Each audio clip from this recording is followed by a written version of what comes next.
నమస్తే welcome to our channel నేను ప్రియాంకారావు విజయసాయి రెడ్డి గారు తన ట్విట్టర్ అకౌంట్ లో ఒక పోస్ట్ పెట్టారు హిందువులంతా కూడా ఈ మత మార్పిడి ఏదైతే డబ్బులు ఇచ్చి మతం మారుస్తున్నారో దీన్ని మనం వ్యతిరేకించాలి కాబట్టి హిందూ మతంలో ఉన్న అన్ని కులాల ప్రజలు ఏకతాటిపైకి రండి యుద్ధం ప్రకటిద్దామని ఆయన ఒక పిలుపునిచ్చారు మరి దీన్ని ఎలా చూడాలి అంటే పదవుల కోసం ఈ విధంగా వ్యాఖ్యలు చేశారా లేదంటే మత కులాల ఘర్షణలు రెచ్చగొట్టే ప్రయత్నం చేశారా అనేది మనం చర్చించుకుందాం మనతో మాట్లాడడానికి సీనియర్ జర్నలిస్ట్ సిఎస్ రావు గారు ఉన్నారు ఆయనతో మాట్లాడదాం నమస్కారం సార్ నమస్తే సార్ సడన్ గా విజయసాయి రెడ్డి గారు ఇలాంటి కామెంట్స్ చేయడాన్ని ఇలాంటి పిలుపునివ్వడాన్ని ఎలా చూడాలి అంటే నిజంగా ఆయనకి హిందూ ధర్మం మీద ప్రేమ పుట్టుకొచ్చింది అనుకోవాలా లేదంటే ఇదంతా రాజకీయ పరంగా ఆయన తీసుకుంటున్న స్టెప్ విజయసాయి రెడ్డి గారు ఎక్స్ ఖాతాలో ఆయన ట్విట్టర్ ఖాతాలో ట్వీట్ చేశారు ఏం చేశారంటే మత మార్పిళ్లకు వ్యతిరేకంగా అందరూ ఏకం కావాలి మత మార్పులు జరగకూడదు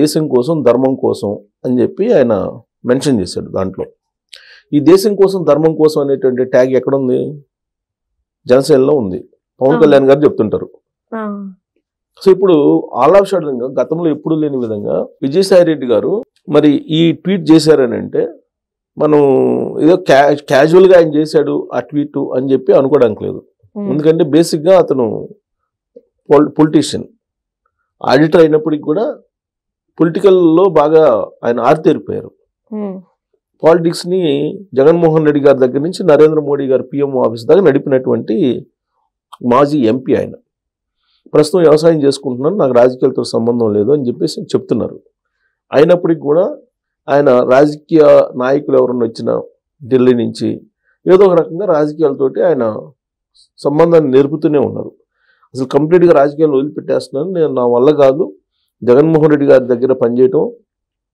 అని చెప్పి నేను వ్యవసాయం చేసుకుంటున్నాను అని చెప్పి చెప్పినటువంటి ఆయన ఈ మధ్యకాలంలో 2-3 సార్లు పాలిటిక్స్ని అలా టచ్ చేశారు అంటే అర్థమైంది ఆయన మళ్ళీ ఏదో ఒక పార్టీలోకి ఎంటర్ కావాలనేటువంటి ఆలోచన ఆయన చేస్తున్నట్టు బయట వినిపిస్తుంది ఈ ట్వీట్ని మనం బేస్ చేసుకొని కనుక ఆలోచిస్తే ఆయన ఏ పార్టీలోకి వెళ్ళాలనుకుంటున్నాడు అనేది స్పష్టత వస్తుంది హిందూ భావజాలాన్ని హిందుత్వాన్ని ప్రమోట్ చేస్తుంది ఏ పార్టీ బీజేపీ తెలుగు రాష్ట్రాల్లో దానికి అనుగుణంగా వాయిస్ వినిపిస్తుంది ఎవరు పవన్ కళ్యాణ్ గారు దేశం కోసం ధర్మం కోసం అని సో కాబట్టి ఆయన ఆ దిశగా అడుగులు వేస్తున్నట్టు మనకు కనిపిస్తుంది ఎందుకనంటే జగన్మోహన్ రెడ్డి గారి దగ్గర ఆయన ఉన్నన్ని రోజులు వైఎస్ఆర్ కాంగ్రెస్ పార్టీలో ఉన్న రోజులు క్రిస్టియానిటీయే కదా నడిచింది మొత్తం క్రిస్టియానిటీ జగన్మోహన్ రెడ్డి గారు క్రిస్టియానిటీ ఓట్లని తన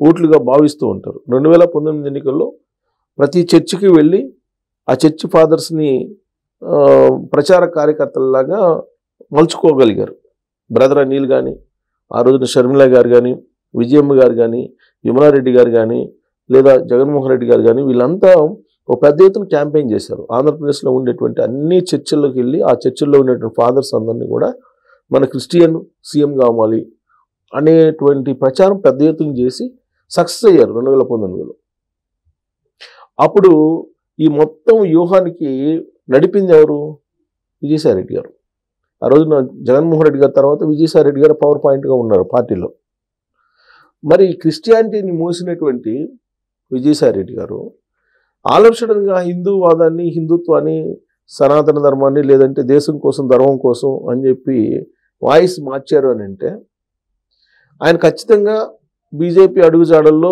లేదంటే బీజేపీకి అనుగుణంగా ఉన్నటువంటి జనసేన అడుగుజాడల్లో నడుస్తున్నట్టు మనకు రాజకీయ కోణం నుంచి ఆలోచిస్తే ఆ ట్వీట్కి సంబంధించి అర్థమవుతుంది యాక్చువల్గా ఆయన రాజీనామా చేశారు రాజ్యసభ సభ్యుడిగా ఉన్నాడు రాజ్యసభ సభ్యుడిగా ఉండి దాదాపు 3 సంవత్సరాలు 4 సంవత్సరాలు ఉండగానే ఆయన రాజీనామా చేశారు వైఎస్ఆర్ కాంగ్రెస్ పార్టీ రాజీనామా చేసి నేను ఇవ్వలేకపోతున్నాను అక్కడ ఉన్నటువంటి వాతావరణంలో జగన్మోహన్ రెడ్డి గారి దగ్గర నేను రాజకీయాల్లో చేయలేను నా వల్ల కాదు ఆ చుట్టూరు ఉండేటువంటి కోటరీ అంతా అసలు జగన్మోహన్ రెడ్డి గారిని ముంచేసింది ఆ పార్టీ ఉంటుందో పోతుందో అని చెప్పి ఆయన రాజకీయాల నుంచి విరమించుకున్నాడు రాజీనామా చేశారు రాజ్యసభకు రాజీనామా చేశారు పార్టీకి కూడా రాజీనామా చేశారు ఆయన రాజీనామా చేసిన తొలి రోజుల్లో ఏమి వినిపించింది బీజేపీలో చేరబోతున్నారు బీజేపీలో చేరి మళ్ళీ ఆయన రాజ్యసభకి వచ్చే అవకాశం ఉంది ఎంపీ అయ్యే అవకాశం ఉందని చెప్పి ఒక ప్రచారం నడిచింది.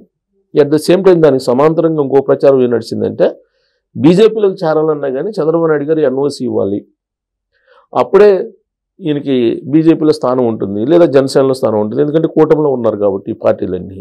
కాబట్టి చంద్రబాబు నాయుడు గారు ఈయన్ని ఎన్ఓసి ఎవరు, క్లియరెన్స్ ఎవరు, కాబట్టి అందుకే బీజేపీ వాళ్ళు కూడా ఇతను దూరంగా పెట్టారు అనేది వినిపిస్తూ వచ్చింది.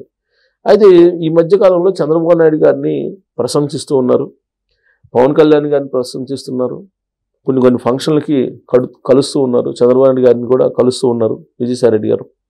అయినప్పటికీ చంద్రబాబు నాయుడు గారు తన స్టాండ్ ఏం మార్చుకోవాలి విజయసాయి రెడ్డి గారి విషయంలో. సో దాంతో ఇప్పుడు ఆయన వెయిట్ చేస్తున్నారు చంద్రబాబు నాయుడు గారు అంగీకారం కోసం, చంద్రబాబు నాయుడు గారు ఎన్ఓసి కోసం వెయిట్ చేస్తున్నారు. అక్కడి నుంచి ఆయన క్లియరెన్స్ వస్తే బీజేపీలోనే జనసేనలోనే చేరతారు, ఈజీగా చేరిపోయే అవకాశం ఉంది. ఆ దిశగా ఇంకా క్లియరెన్స్ రాలేదు కాబట్టి క్లియరెన్స్ కోసం ఇలాంటివి ఏమైనా చేస్తున్నారా? ఇప్పుడు ఈ ట్వీట్ చేయాల్సిన అవసరం ఏమొచ్చింది? మామూలుగా అయితే ఆయనకి ఎవరో ట్యాగ్ చేశారంట ఒక వీడియో. ఆ ట్యాగ్ చేసినటువంటి వీడియోకి సంబంధించి అది చూసిన తర్వాత ఆయన అది చేశానని చెప్తున్నారు. ఎంతోమంది ఎన్నో వీడియోలు ట్యాగ్ చేస్తూ ఉంటారు, అన్నిటికీ ఎక్స్ ఖాతాలో అయితే ఆయన ట్వీట్ చేయరుగా. పైగా క్రిస్టియన్ లాబింగ్లో ఉన్నటువంటి పార్టీలో పనిచేసిన ఆయన ఇప్పుడు ఒక్కసారిగా ఆయనకి హిందూ మతం మీద ఎందుకు ప్రేమ వచ్చింది? అంటే జగన్మోహన్ రెడ్డి గారిని నేను ఢీకొట్టగలను, ఆయన క్రిస్టియన్ అయితే నేను హిందువుని, నాకు ఆ సత్తా ఉందని చెప్పి బీజేపీకి తెలియజేసేటువంటి ప్రయత్నమా?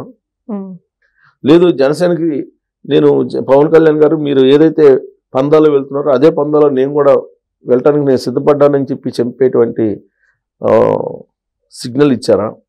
ఏ సిగ్నల్ ఇచ్చారు? రాజకీయ కోణం నుంచి. ఎందుకంటే ఆయన ట్వీట్ చేశారంటే అది రాజకీయ కోణం నుంచి ఆలోచించాలి. ఆయన ఏదో నిజంగానే హిందూ ధర్మం లేకపోతే సనాతన ధర్మం ఇవేమో ఆలోచించరు. ఎందుకంటే ఒక రాజకీయ నాయకుడు కానీ ఒక వ్యాపారవేత్త కానీ వాళ్ళ యాంగిల్లో ఉంటారు అంతే తప్ప హిందూ మతం లేకపోతే సనాతన ధర్మం ఇట్టే ఉండవు. వాళ్ళకి 10 రూపాయలు వస్తున్నాయా రాలేదా? రాజకీయ నాయకుడు నాకు పదవి వస్తుందా లేదా ఇదే ఆలోచించింది. పారిశ్రామికవేత్త నాకు 10 రూపాయలు వస్తున్నాయా లేదా, మిగులుతాయా లేదా? పొలిటీషియన్ ఏం ఆలోచిస్తాడు? నాకు పదవులు వస్తాయా లేవా, అధికారం వస్తుందా లేదా, ఇదే ఆలోచిస్తారు తప్పితే వాళ్ళకేమి మతాలు కులాలు ప్రాంతాలు ఇట్టే ఉండవు. కాకపోతే రాజకీయం కోసం ఉపయోగించుకొని భావోద్వేగాలు క్రియేట్ చేసి ఓట్లు రాబట్టుకునే ప్రయత్నం చేస్తారు తప్పితే వాళ్ళకి బేసిక్గా ఏముండవు. ఇప్పుడు ఆయన ఏమంటున్నాడు? హిందువులు ఉండేటువంటి అన్ని కులాలు ఏకమయ్యి మనందరం పోరాడదాం, మీరు రండి కలిసి అని చెప్పి అంటున్నాడు ఆయన. అంటే దీని వెనక ఖచ్చితంగా రాజకీయపరమైనటువంటి ఒక స్టెప్ అయితే ఉంది అని చెప్పి మనం భావించడానికి ఛాన్సెస్ ఉంది. Thank you so much sir. Thank you.